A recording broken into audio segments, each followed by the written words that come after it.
Saturday వచ్చిందంటే మామూలుగా మన అందరి ఇళ్ళల్లో కామన్గా చేసుకునేది పప్పు. మరి అలాంటి పప్పుతో సైడ్ డిష్గా తినడానికి ఒక మంచి బేబీ ఆలు ఫ్రై అయితే చేశాను. ఆ రెసిపీ మీతో కూడా షేర్ చేసుకుంటాను రండి.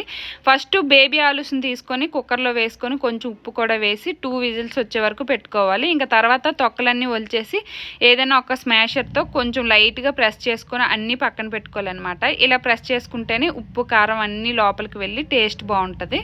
ఇప్పుడు పోపు కోసం అయితే ఒక బాండీలో ఆయిల్ వేసుకొని అందులోనే శనగపప్పు, మినపప్పు, ఆవాలు, జీలకర్ర వేసుకోవాలి. ఇప్పుడు కొంచెం ఎక్కువగానే వెల్లుల్లిపాయ రెబ్బలు కచ్చపచ్చగా దంచుకుని వేసుకుంటే ఫ్లేవర్ అయితే సూపర్గా ఉంటుంది అనమాట. కొంచెం ఎండుమిర్చి అలాగే కరివేపాకు వేసుకొని మనం ముందుగా స్మాష్ చేసి పెట్టుకున్న ఆలు ఉన్నాయి కదా వాటిని వేసేసి గోల్డెన్ బ్రౌన్ కలర్ వచ్చేంత వరకు ఫ్రై చేసుకోవాలి. ఇప్పుడు మన టేస్ట్కి సరిపడ ఉప్పు, కారం అలాగే పసుపు వేసుకొని హై ఫ్లేమ్లో 2 మినిట్స్ టాస్ చేసుకుంటే మన బేబీ ఆలు ఫ్రై అయితే రెడీ అయిపోతుంది. మీరు ఒకసారి ట్రై చేసి ఎలా వచ్చిందో